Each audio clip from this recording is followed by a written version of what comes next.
It's been a while since my last update and I wanted to show you what I've been up to. Right now I'm working mostly on wiring. So the fuse box has been installed for a while, but I'm actively pursuing the wiring, and I know it looks like a mess right now, but it is very controlled chaos. The connectors, where there's a disconnect from the Mercedes, I want to try to maintain the original Mercedes connector so that, for example, in this case, I could go ahead and replace my turn signal switch without having to cut off the new connector on the end. I could just plug it in and get going. So for all the other disconnects, I'm looking at the weather pack connectors. So I'm almost done.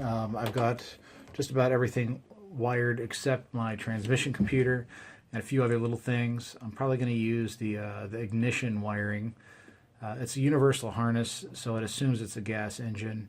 So I can run that over to Ole's controller, and I should be good to go with that. Now, it's going to be hard to see because it's dark out, but you'll see I've used this power braid from Painless and actually Summit Racing. They sell it under their own name. I have bought both, and they are identical. So I've run this all throughout my car, and again, it is dark out. So let's go to the back. Okay, so here we have the back of the car. I'll go ahead and flip this over. Again, I try to make it as clean as possible.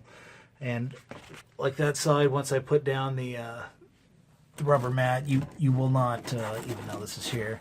And I'll probably run another section for the door locks, because they're going to be electronic, not vacuum now, or electric. And the windows, so that'll be a separate braiding in there. So if you follow this up, you can see again, I try to make it as clean as I could. And we now have the rear window defroster and the rear light. Of course, the headliner's in as well. I got a little weird around the armrest, or the handrest, the sissy bars. But anyways, so the interior is coming along. So most of the wires you see hanging down below are for the instrument panel, the oil pressure sensor, temperature sensor, things like that. Up above, those go to the turn signals and headlights, fog lights, all that stuff. That'll all be in power braid as well. And of course, there's the transmission computer wires. So overall, I'm pretty happy. I think it's pretty clean. I think I am going to end up putting carpet in here simply because everything shows on this floor. Even though this harness is classified as universal, it is really tailored towards GM more than anything else. I went ahead and used a Ron Francis GM style light, and it has different color rings. I don't have them installed now. I'll probably use black so it matches the dash. So this differs, of course, from Mercedes, because I can turn on the dome lights just by turning this all the way to the left. Also, as I turn it, it's a dimmer switch, so all my instruments will change accordingly. I do like that much more than the way the Mercedes did it. I want to minimize the switches that I can. I'm probably only going to have one lock and unlock switch for the whole car in the center, and I'm going to probably end up using W124 switches in the top of the console, and I'll have all my window switches, the hazard, the rear window defroster. So I'll have all those switches in one place in the console up top. Also, I am trying to use some of the Mercedes relays where possible. This is the intermittent wiper relay, and of course I've run all new leads. I broke out the schematics and figured out what needs to happen there. So I cut all the wires, looked it up in the schematics, and mocked it up before I'm going to go ahead and permanently run the leads. Okay, so this has been shown in other videos, but regardless, here it is once again. Everything's in power braid. If you look at the alternator, you can see, hopefully, down there, it's just a real clean heat shrink tubing over the end to keep it all nice and tight. Same on the other side. It just comes out underneath the transmission tunnel and it splits. What I wanted to show you though was a Mercedes wiper.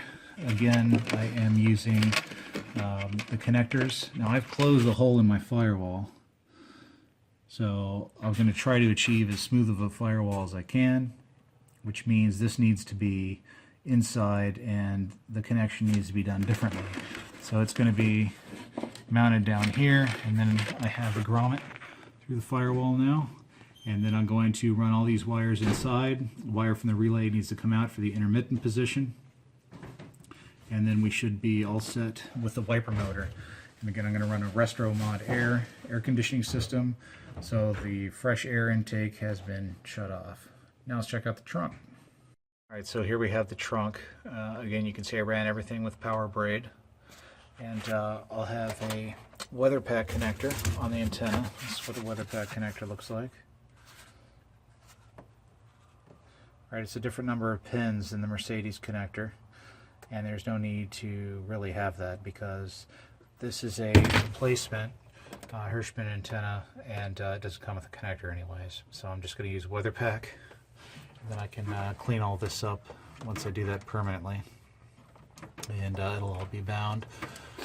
So again, down here at the lights, everything is inside a power braid except the back now. And the back, there's this plastic trim that goes across, it covers the wires.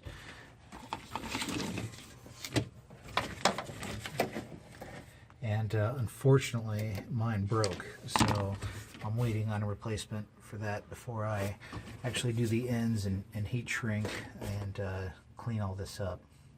Now of course I did the trunk lid as well, and you can see that's inside a power braid, and that'll be tied down better.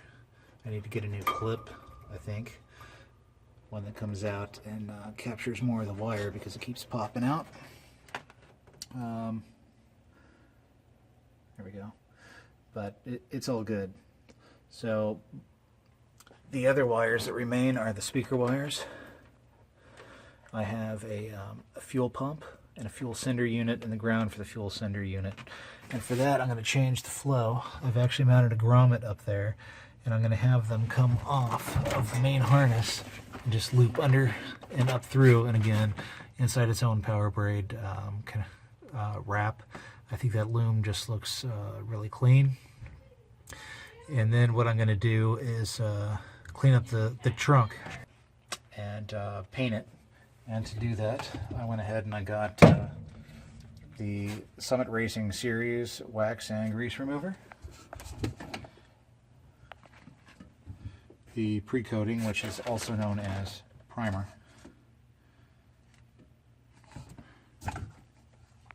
and then I got the black,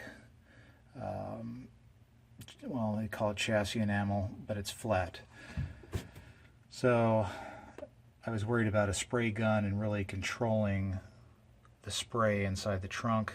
I don't want to get the tank, so I'm going to go around the tank for now, and then when I pull the tank out, I'm going to do behind the tank.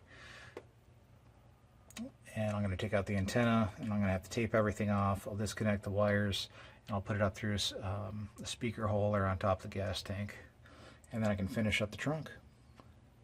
So that's what I've been up to. Thanks for watching.